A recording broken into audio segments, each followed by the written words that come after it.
I'm really excited to be joined by Jesse Hutch today. Jesse, how are you doing? I'm doing great. People have been asking me, have you slept? And I'm like, don't ask me that. Because then I'll think about it, and then I'll have an opinion, and then that'll probably cause me to go downhill. So we just don't talk about Bruno. That's a fair point, especially when you're in like the heat of everything happening. Most people know you for being an actor. When I went to your IMDb page, you had over 95 listings. Is that crazy to you? Yeah, I just passed like 100 and something, and I was you did. You yeah, even went higher than that. I was like, okay, yeah, it's not like you get a badge or anything for that, but No. Personally, I was like, wow, okay, I guess I've been doing this a little while. Is it easy to keep track of everything you've done, or do you even lose track of some where you're like, I don't remember doing that one? No, I'll have fans come up to me and be like, oh my goodness, I loved you in this. I'm like, yes, I was in that. And they're like, and your character name was such and such. I'm like, no. And they're like, yeah. And I was like, I don't think so. IMDb. Yeah, you're right. Yep. Yep. You know more about me than I know about myself. That's fair. Well, that's probably hard to keep a lot of those track. I mean, over 100 is like in your entire career spanning, you've played a variety of different roles, like yes. in just like Christmas movies to superhero TV shows to now this new one you're in, and gosh, you love Christmas. You're in a lot of Christmas stuff. So I had to look that up. So I just did an interview last week, and they were like, "How many Christmas movies have you been in?" And I'm like, I don't know, like 4. And they were like, "Nope, guess again." And I was like, this is a trick question. So I was like, "Oh my!" And they made me look it up. They wouldn't even tell me, so I had to look it up, and I counted, and it was 11. You've been in a lot. Do you really love Christmas? Where did that come from? People have been like, "You're Mr. Christmas," and I'm like, "No, I didn't." Okay, I mean, I'm not opposed to it. I love Christmas, I do, and so somehow that's become kind of a genre that I've managed to sort of slip into, and to be honest, I love it. I love it because I don't just stay there. Yeah. I mean, you mentioned I move around a lot, and as a performer, that's what I need. Like I knew early on as a kid that I needed a job that didn't entail going to the same place, doing the exact same thing every day. I'm just not cut out for that. I don't do well. I don't have enough patience for that. And so I need to be in an ever-changing environment where I meet new people and we're telling new stories and we're filming in different locations. And that I love. And so I very much am appreciative and thankful that I've been able to, as you said, be in the CW world and kind of be in that superhero world. I've played bad guys. I've played the romantic comedy. I've played military and police officer. I've been the jerk, and the guy that nobody likes. And I like that because that's real life. That's the human heart. We all have kind of aspects of us that are very different. And so if I get an opportunity to share a character that maybe you resonate with, or maybe you hate, or maybe you love, then I really want to do that the best I can.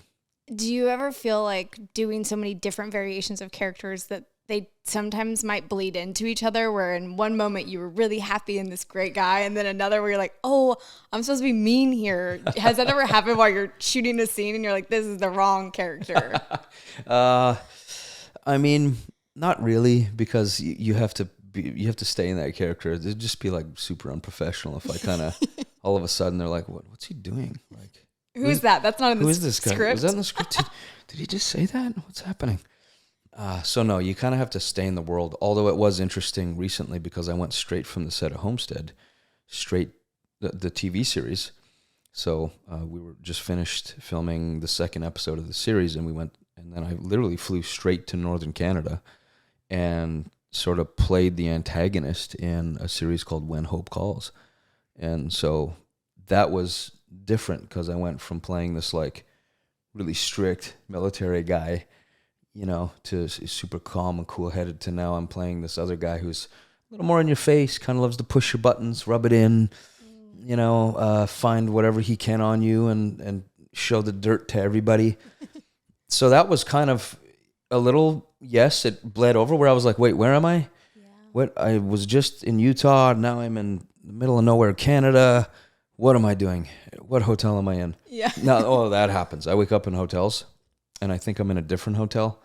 Oh, wow. So it totally happens where I wake up and I go to use the restroom and I'm like, there's a wall there. Wait. Oh, okay, the restroom's over here. It's super fun. So do you just try and look out the window and be like, which city is this? Is Yeah. that how you're like calling Sometimes. card? Sometimes it happens. Yeah. You're just like, whatever. You tell me where to go and when to be there and what to say, and I'll show up and do my best. Yeah. You also have a really awesome family. Do you feel like when you walk off the set, you're like, okay, I have to close this door and this is back to my real life? Or do you feel like the character maybe blends into the real life? Maybe not on the set, but maybe in real life a little bit. I'm very much a box thinker. So I'm like in this box doing this thing. And then, my wife will ask me to do that stuff. And I'm like, okay, hold on. I have to come out of the box. What are you asking? Okay. And then I go into that box. So it's the same when I act, I suppose. Yeah. It feels very sort of different. And yet I bring my family with me as much as I can. So we homeschool our kids. We travel together as much as possible. My wife and I really saw the fruit of having our kids as close as we can for as long as we can. And so we've done what we can to change our schedule to really take responsibility for that, because at times it was freaky. It's like, oh my goodness, we're going to teach all three of them. They're all in different grades. This is crazy. My wife does the majority of that, and she's my superhero. She's amazing with the kids and the house. And so when they travel with me, it's pretty cool. Like, so there is that bleed over and the blend, but now it's like, hey, I want you to know Dad and our family as a cohesive unit, and not just like, oh, Dad works like out in the universe somewhere, and then he comes home and we only know him as this. It's like they get to see me on set and how I am there, and I think it's just better for our family all around. Yeah, it sounds like you guys are all like just really close and tight knit, which is really awesome. Uh-huh. I mean, close and tight knit enough that I believe one of your daughters was acting with you on Little Women's Christmas. Yes. What was that like? Oh, that was phenomenal. I felt very proud. I was happy. I almost cried on set. It was like really touching, and she did a fantastic job. I'm so proud of her. It's crazy. She's really good, like just naturally. She kind of caught on really fast. She's technically driven. She understood the direction that was given to her. She was like number 6 on the call sheet. I was like number 12 or something. And that was part of the plan, but I was like so proud of her. I'm like, this is amazing. Like, you go, girl. And awesome. yes, I was one of the producers on A Little Women Christmas, and we sold it to Great American Family, and it's already aired. So if you haven't seen it, feel free to check it out. But it's a fun Christmas film. It's also one of the first ensemble casts that GIF has had. So most, like all the lead girls and a couple of the guys in and of their own right should be just leading their own movies. But they were very generous to kind of get on board and be a part of this project. Oh, that's really fun. Did you at any point where you were like, oh, I don't know that I want my kids in acting? Were you like a little hesitant to allow them to like come into that world? Not really. I've never forced them. I've always brought them. And I asked her if she wanted to audition, and she was like, yeah. And she just took it from there. So it's been kind of a natural progression, I think. I still would never force them. Like, I still don't expect her to. She was like, hey, that's it. I'm done. That's cool. Yeah. I'm all right with that. She's got a lot of talents in other areas, and both of my boys are kind of interested, maybe in stunts. Who knows? I mean, they're always doing crazy stuff and trying to fight and climbing on top of the church. And is that because they're seeing Dad do this? Because I know you do a lot of your own stunts, right? Yes. Okay. Yeah. I don't know if it's like definitely just in the DNA, I think. Like, I didn't expect that. Like, there's things you do growing up that you're like, oh, it's fine. That's me. I'm making a choice for myself. And now that I have kids, and I'm like, what the? They just got that out of my wife and out of me. Like, we didn't even teach them that. What? Just the genetics in there coming out. I know. So part of it's a little freaky. You're like, okay, I guess they picked that up. Here we go. Yeah. Like, really we cool. literally came out of church, and I'm talking to another family, and all of a sudden I'm like, Dad, hey, Dad. And I'm like, I'm looking around. I can't see him. And I'm like, I hear him. I'm like, what the? And he's literally up on the top of the factory. Like, yeah, and, like downtown little Franklin. daredevils. And I'm like, hey, bud, what's going on? And there's this dad underneath with his daughter, and he's like, yeah, come here. I told him not to, like, be up there. And I walk over, and this dad's, like, he's freaking out a little bit. And he's like, yeah, you should get him down from there. It's, like, super dangerous. And I was like, okay, thank you, sir. I appreciate your concern, And I looked up, and I was like, did you warm up? and this dad looks at me like, and I was like, well, you might want to stretch me. I mean, that's a good 12 to 14 feet. I mean, And you're wearing your new shoes, or you good with the shoes? And he's like, oh, you're right, Dad. These are my new shoes. I don't know if I want to jump off. And like, I was like, yeah, well, how about you come down and we'll go jump off of something over there that's a little lower. We'll warm up to this. And in that moment, I realized that there's a difference in how some people parent. Yep, very much so. And I didn't regret it. I honestly didn't. I was kind of proud of him for doing that. At the same time, I was like, okay, let's not like have the security team out here. But I can't fault him either, because I did probably crazier things than that when I was growing up. So, well, I don't think anybody can fault you for the gentle side of parenting. I think you will definitely have kids that are fearless, though, and I think that's something really cool. Yeah. You do have a really interesting part of your story, though, before this acting, and we'll get into some more acting stuff, but you've had some near-death experiences. Mm-hmm. Can you talk about those a little bit? Because those are wild. Yeah. I mean, they weren't planned first. Yeah. I mean, some of the injuries that I've had probably are, I put myself there. I rode the bike on top of the train bridge. It was me trying to pull something off. It was me free climbing that cliff. Or I used to love climbing church steeples. It's kind of like a thing. You've always really had this like kind of adrenaline side. Yeah, it sounds absolutely. Like, beyond the stunts. Yeah. So I've never drank alcohol, never done drugs. Swearing's not my thing. But for some reason, when I was younger, it just started out that I was like, oh, that sounds fun. I can climb that thing. I can jump off of there. I can, try whitewater rafting or whitewater kayaking. And so, excuse me. Yes, I was a whitewater raft guide. I was a couple years in. I was in my first year of college and just happened to be in the right place at the right time and ended up drowning. So full on right to the end, blacked out. And they found me a couple miles down the river. They guesstimate I was underwater from 11 to 22 minutes. Wow. And so rightfully so, I should be either dead and or if alive, I should have complete brain damage or a loss of function, physicality, memory, you name it. And so the fact that I recovered from that is an absolute miracle. And I couldn't call it anything else. I can't be like, oh, the water was really cold and it froze me. Like it was nothing like that, because how else do you explain that? You know what I mean? Do you recall the rescue at all? Like when people came to find you? Yeah, I had moments of it, but really small little memories that I have that I'm like, part of me is even like, is that even an accurate memory? You know what I mean? Yeah, or are you like making it up because that's what you feel like happened? Yeah. I know. I remember being very cognitive, obviously going into it, right? By the time I went underwater, I was guiding. It was a 12-foot Moravia raft. We hit the first wave. I had 12 people in my boat. We had another guide in the front. We hit it and went straight up, and we're just about to crest over, as you should. And then everybody was having a great time, and just we didn't have the power, and so we started to come back down, and we started surfing. And so I'm keeping the paddle there, and I'm keeping it straight. And two of the guys that fell off from the front, as they fell, one of the guys managed to grab me. Not his fault. I mean, I'd be grabbing onto stuff too if I was falling. It's just like, oh, yeah. He grabbed my life jacket, kind of wrapped me around the back. And then I ended up sort of almost like waterboarded. It was like I kept going into the water, out of the water, in the water, out of the water. And eventually I just was like, man, I'm getting whooped here. Like I can't shake this guy. So I'm going to have to just bail. So I bailed, and I just happened to be right in that sweet spot where the veterans that I worked with called it the green room. So there's a current on the top of the river, and then there's another current that's maybe 12 to 15 feet or so below the surface. And this rapid was called the Coliseum. So kind of fitting, right, that you think of these battles. And I ended up going under right there and went down really fast. Both my eardrums I could feel the pressure. I knew there was a shift. I was like, oh, that was different. Okay.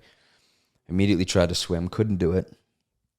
And just felt like the water pressure was like pushing everything together. And I was like, man, it's really hard to swim. And I had to eventually abandon my paddle, which you never do as a guide. That you get, reamed out and everybody makes fun of you. But I knew this was a different situation, and I wasn't able to get out of this yet. And so I let go of the paddle so I could really swim as hard as I could. Still couldn't break the current. So my training told me, all right, chill out. You got to go with the flow. I'm not going to beat the river. And so I just hung out. and hung on to it. You know what I mean? And as I'm floating along, it's kind of you go through the process of like, so I'm underwater, you know, I'd like to be done with this soon so I can get some oxygen. And I tried again. I tried to swim, you know, I used more energy, burned more of my strength, and then just couldn't get out, and was like, okay, I have to just literally go completely numb to this. I just let everything go, just went completely limp, and trying to save my energy, right? So, because I mean, oxygen's still in my blood, so I'm like, okay, the less I can use my muscles. I can't believe how much you're aware as all of this is happening. Yeah, I mean, I was 3 years into being a guide. I'd done it for quite a while. I was also in college training for this very thing, you know, being an outdoor guide, swiftwater rescue technician training. I had search and rescue training. I had wilderness first aid training, which is pretty intense. So you had all the tools for a potential survival out of this. Yeah, and I've always been, I knew going through that course that I was a person that I stay pretty calm when pressure hits. I actually operate better the more stress there is in my life sometimes. There's certain family things where I'm still like navigating. I'm like, oh my goodness, I just fell apart. I couldn't handle that. Like, why not? It should be easier than that. But for whatever reason, when I'm on the river or or I'm on set for 12, 14 hours a day and this pressure hits, I just really feel comfortable. And so part of me felt, okay, I got this. You know what I mean? And I don't think I was prideful. Like, I didn't have an attitude towards the river, which you could get as a guide. I found some people, you get like, oh, I'm a guide, I'm the man, I'm the woman, you know, I got this. And now like here nothing can touch me, I'm fine. No. And I find myself in this situation where I'm like, wow, okay, I'm out of options. And so I held my breath as long as I could. Eventually my brain's telling me that, you know, hey, you're going to be breathing soon. And I know that my body, and I'd never experienced that before. So I was like, I don't know what that's like, but I know it's coming because your body's like, I could feel it, right? You're starting to go, like all your muscles are tensing. You're like, and I could feel my body wanting to breathe. And I'm like, you can't breathe, dude. Like you're underwater. And so there was this mishmash of like nature and how I'm built. And then my logic, which is like not the right time and not the right place. And that sort of was at a clash. And eventually you just start breathing. You can't control it anymore. So you're just like, and that first breath did me in. There was no more room after that. It was whatever I had left was now filled with water. There's a difference between, you know, taking this and drinking it and or shoving your face into it and going and breathing it in. And so that was a new sensation for me and felt like kind of liquid concrete just filled my entire body. I quickly became really heavy, and yet I'm still floating in water. And I can feel my body getting whipped around and, you know, the rapids moving me. And I'm like, but yet I'm in this undercurrent. And I just kept breathing and my body kept trying to breathe. It was like, but I had nothing left. And I wasn't even controlling it. Like I was completely out of control. So that's where the moment where my logic left. And I kind of had a bit of a panic where it was like, I don't know what to do anymore. And it was scary. And I felt very disconnected and I felt fear for sure. And then quickly after that, I would say the spiritual kicked in, and I was like, okay, I'm in your hands, Lord. I'm done. I can't do anything with this anymore. And that's where I had just like the most immense amount of peace. Wow. But it was quickly followed by like the most immense fear that I've ever felt. And I didn't know that those things could kind of live that close together. And yet I don't think they bled over into each other's world. It was just like, boom, all of a sudden I was like 100% peace. I knew I had done everything I could do. I knew I was done. I completely gave it over to the Lord and said, all right. I remember in my mind going, okay, I'm yours. Whatever you want to do from this point on is completely up to you.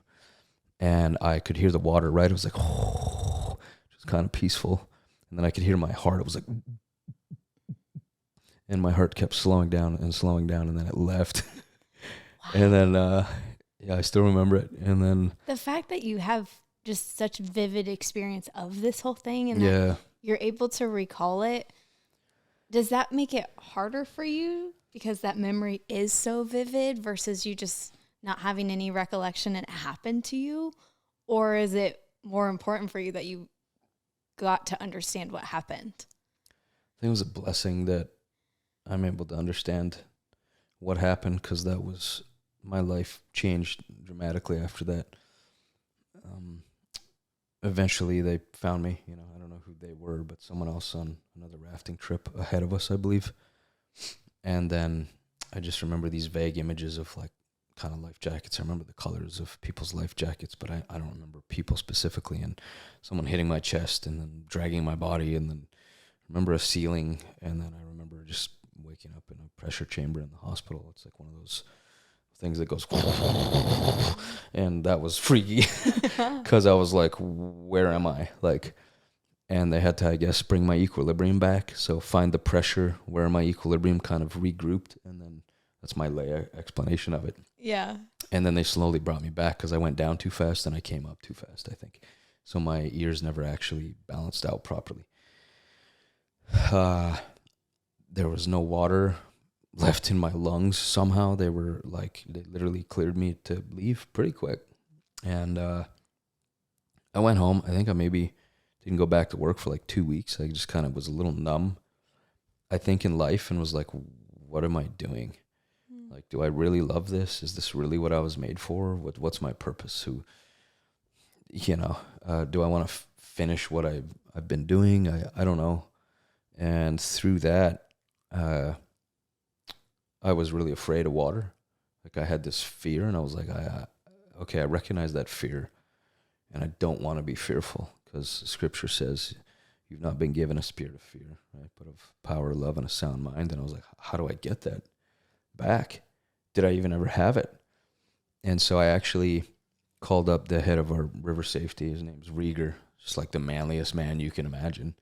Like, grew up on the river. He's like, had this deep voice, like no mess around, old school John Wayne kind of guy. And I called him up and I said, man, I'm afraid of the water. I said, would you come out with me? I think I need to go back to that rapid, and I need to swim it. And he's like, yeah.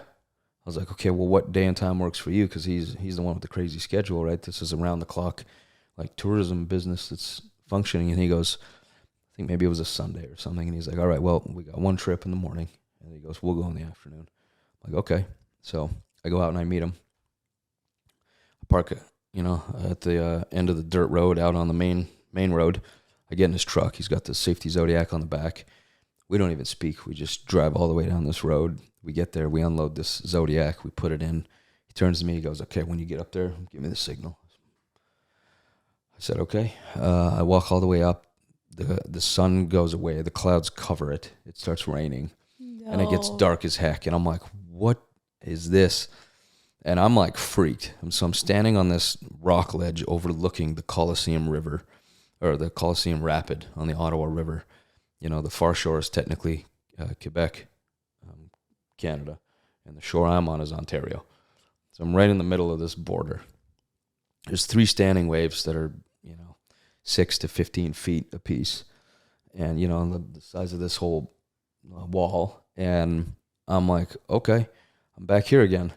And I was like, I got to do this. And I was like trying to prep myself up, and I'm talking myself into it. It's just not working. I'm like, and it's raining and it's dark. And it's raining and it's dark. And I'm like, why have you forsaken me? It's like this total dramatic personal moment that nobody even sees except for maybe Rieger, but probably not, because he's way down there.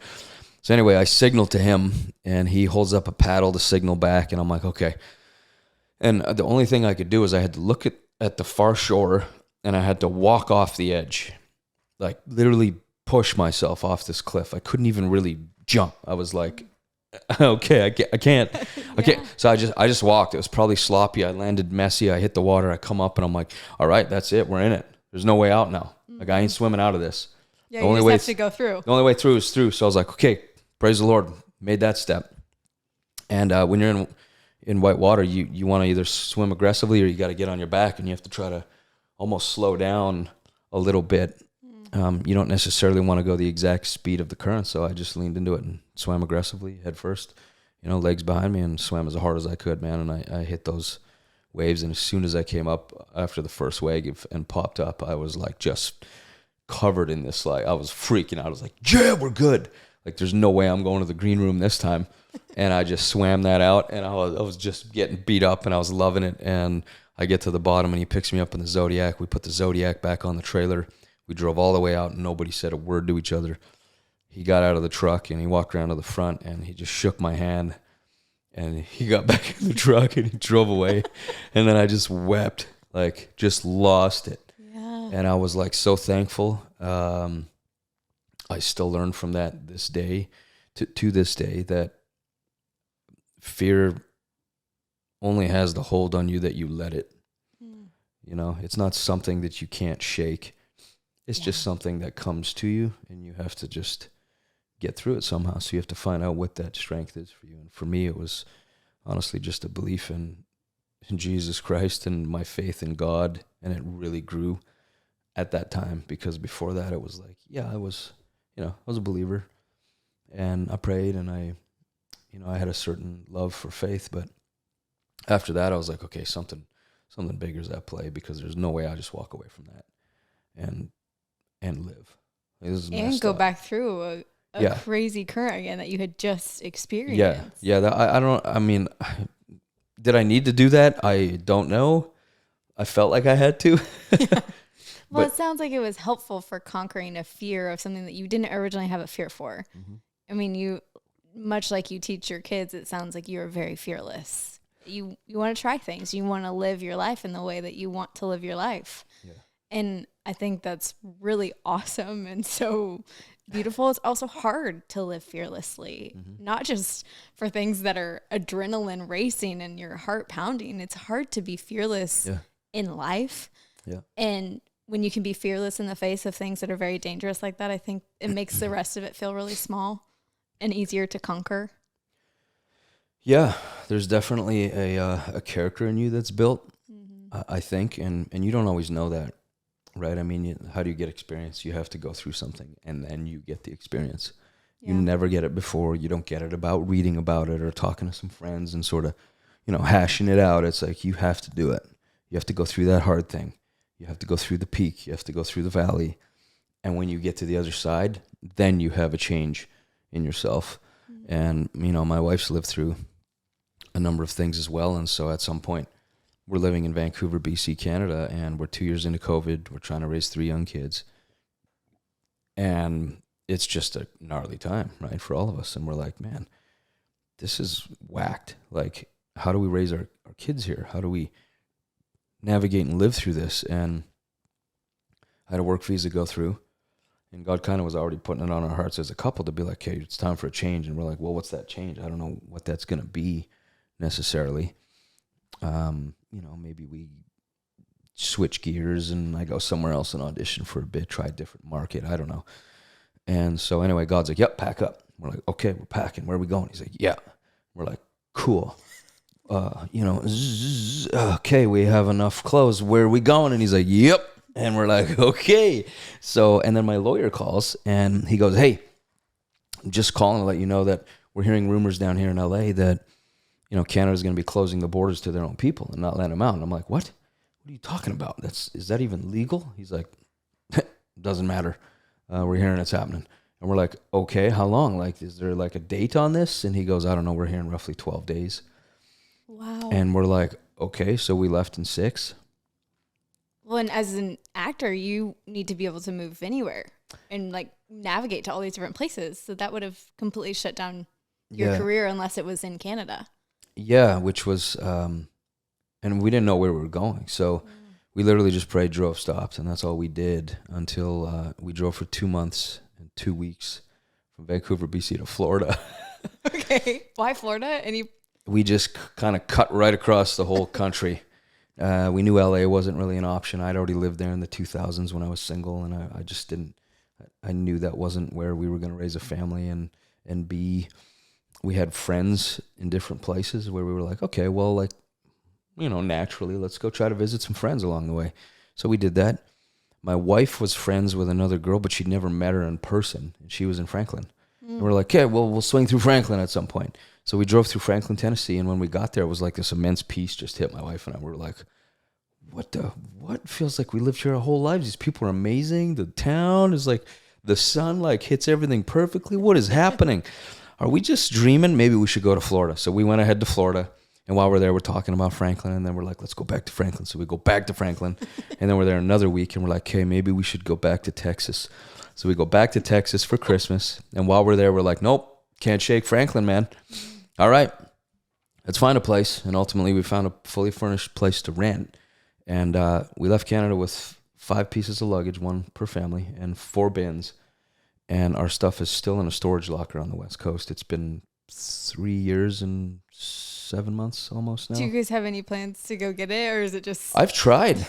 If anybody out there has a moving company that would love to help, let me know, because I actually called 3 professional companies and not a single one of them followed through at some point with the job. It was like, for some reason, the door just kept slamming, and I was like, fine, I'll leave my tools there. Fine. I mean, I'd really like them. I'd love to have all my hammers and screws and nails and, but one day...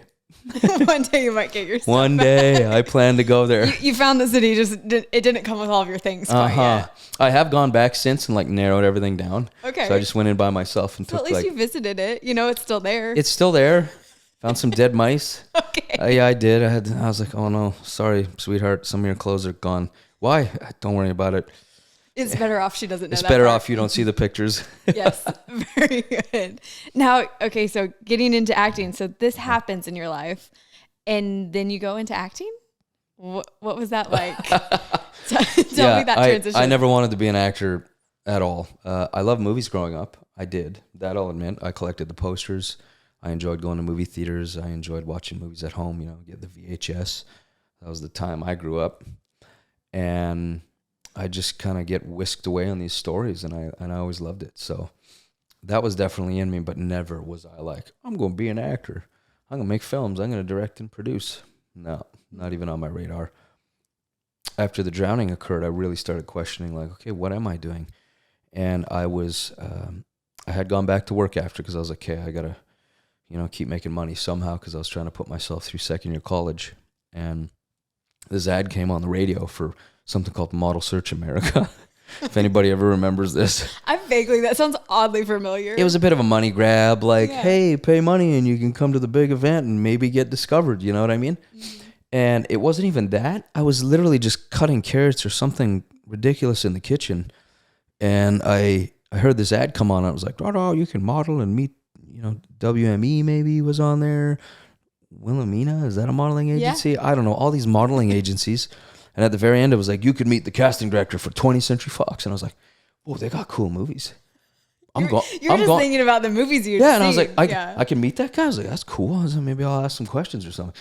So I turned to my buddy and I'm like, I'm going to the thing. And he's like, what thing? I was like, the thing on the radio. And he's like, I don't know what you're talking about. And I'm like, I'll see you later. And he's like, you're leaving now. You're going to get fired. We had the craziest boss. He was from Paris, amazing chef. But he's like, for sure, he's gonna hurt me. Very stern. I'm like, I'm out.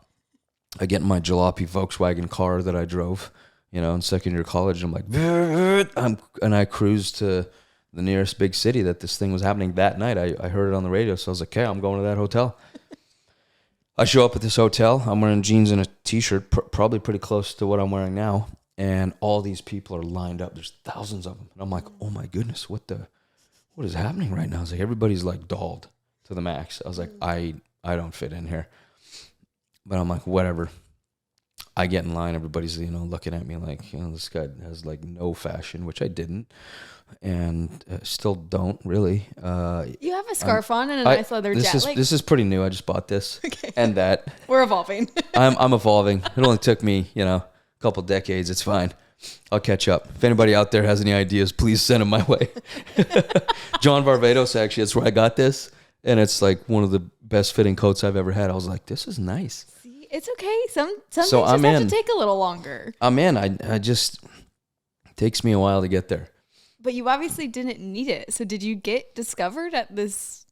Kind of. It was it was the kickstart to something that eventually led me down this path. So yeah, ultimately I got, through that sort of round of hey, basically they said, well, you have teeth and you can smile. And so, yeah, maybe you can come to the big event. And I was like, okay.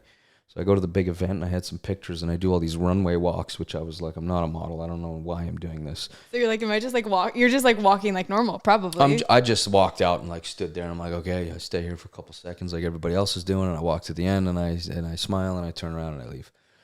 And that's what I did basically for 2 days. And all these judges are out there with their papers and everybody's panicking. And I was like, well, I'm along for the ride. And so this was in Rochester, New York at the time. And it's at like no word of a lie at the very end. And I met a bunch of people, right? And a couple of them got some like callbacks. It was called, their number was called, and they're excited. And then they were like, all right, ladies and gentlemen, that's it for this year. Thank you for coming out. There's like 2,500 people maybe at this thing. Wow. Packed out.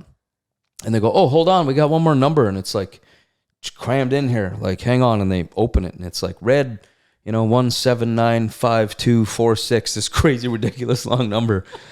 And I'm like, what? I think that's my number. And they're like, for 20th Century Fox. And I was like, what? So I literally went and I met the casting director at the time of 20th Century Fox. His name was Christian Kaplan.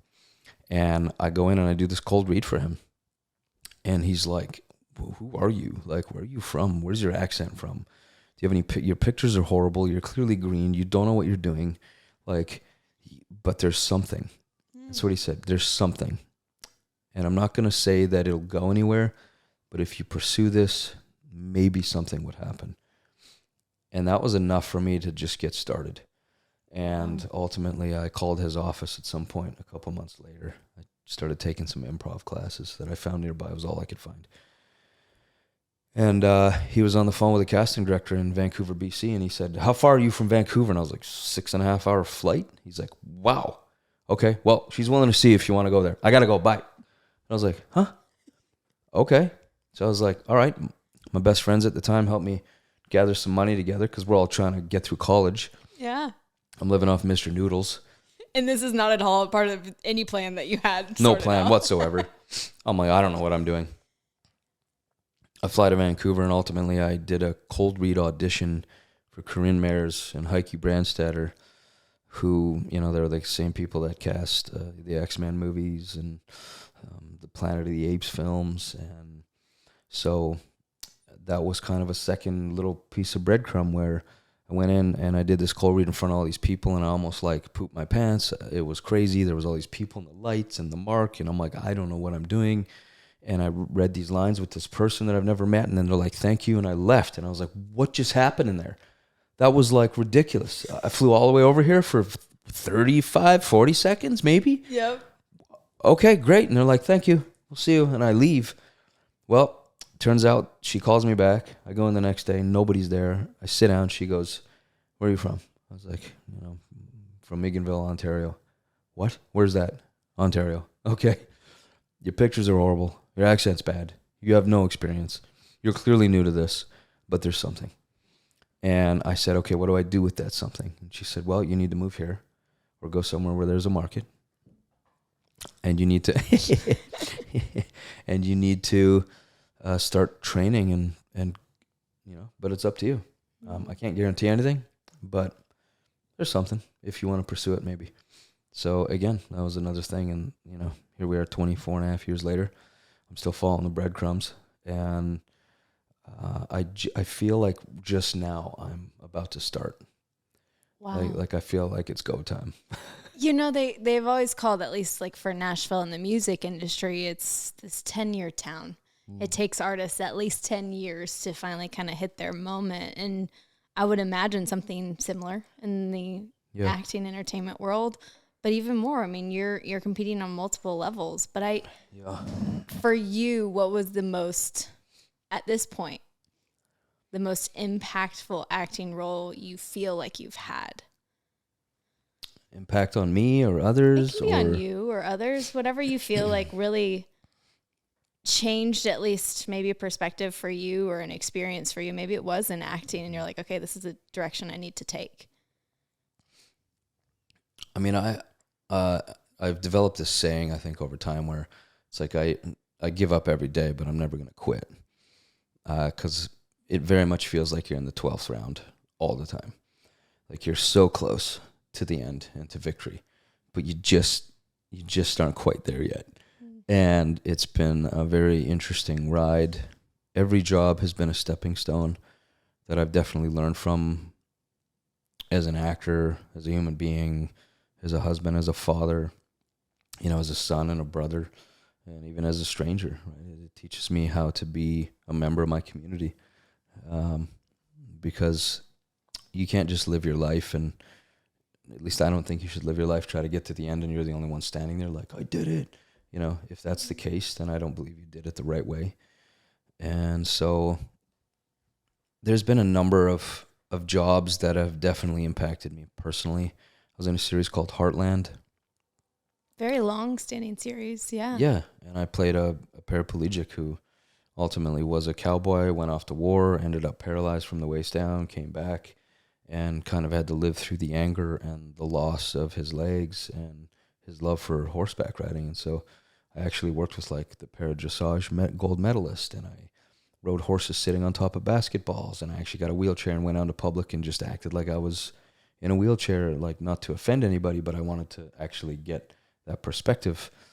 And I'm not a method actor, but I do appreciate learning, and so that was kind of the furthest I would go, right? Like if you hired me to like play this like drug dealer or something, like I wouldn't be like going out and trying to do hard drugs just to see what it's like, like I'm not that addicted. You're like, I don't need to go that far. Not that hardcore.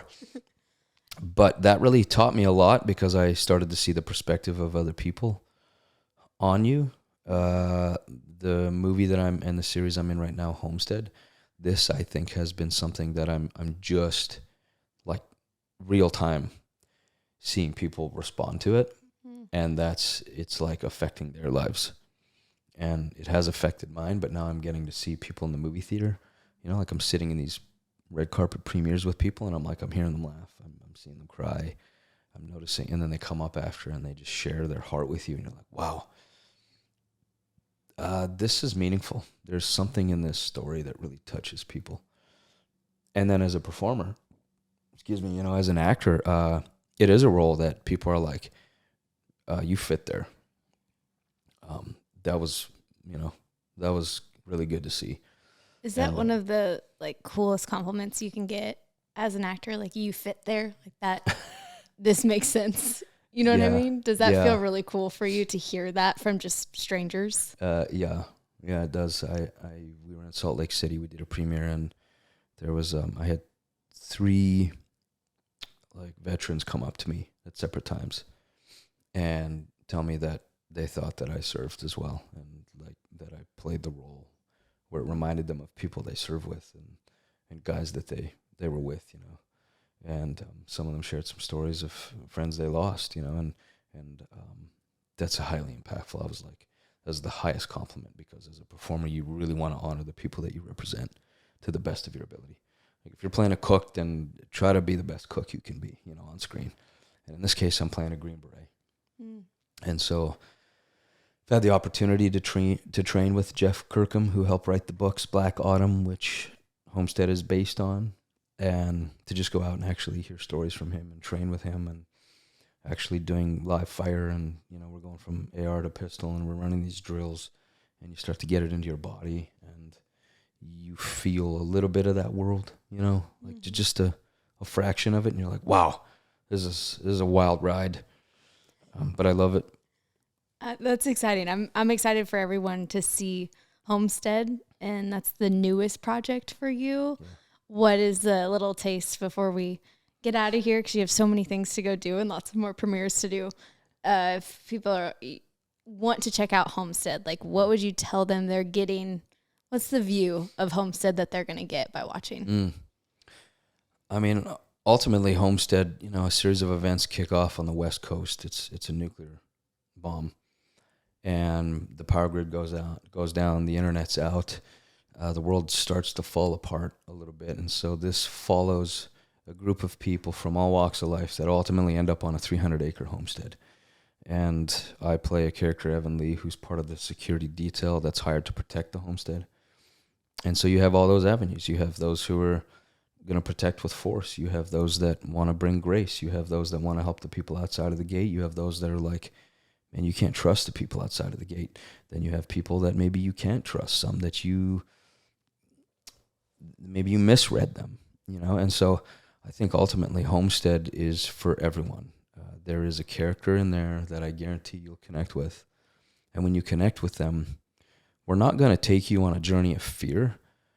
We do present potential fears, but what we take you on is a journey of hope and a journey of kind of self-discovery. And hopefully you dream, right? Hopefully you go, you know what? I can do that thing, and I can take charge of that in my life, and I'm going to do it. That's what I hope people get out of it. And so the movie's good. I'm proud of it. Like I love everybody's performances. I love how it looks, the music. Oh my goodness, it's really cool to be a part of it. When you're done watching the film, it opens December 20th in theaters. There'll be a QR code at the end of the movie. You can scan it. And if you pay it forward, basically like buy some tickets for other people to go watch it, you get to go home that night and actually start watching the TV series on Angel. So, wow. And the TV series is it amps it up. Okay. I mean, so this is a movie that turns into a TV series. Yes. Which is unusual. Yeah. I haven't heard of that before. And we also have something called Homestead Family Survival, which is us going out and interviewing actual homesteaders. So how do you make bread? How do you get chickens? How do you maybe, if you want to go down that road, how do you do it? And then we also have homesteadgear.com, which you can actually go start buying everything you need. So we have water irrigation systems. We have fire starting kits. We have food supplies. There's watches. There's knives. It's pretty wild. Very integrated into real life. Yeah. That's amazing. And really, we're not just trying to make a story that you watch and then you walk away from and you're like, that was cool, forget about it. It's actually something that you're like, wow, I can keep learning a little more if I want.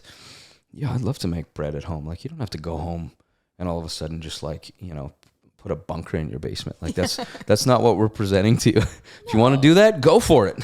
Just understanding a little bit more about survival in a different way. That's really cool. Well, Jesse, thank you so much for sharing pieces of your story, and also a really, really hard one, and just all of it. But also, congratulations on your success, and I hope for continued success for you, because it obviously, to me, you're already there. You're already on your way. But I know for you, that's a different experience. But congratulations, and thank you for being here. Well, thank you for having me out and listening.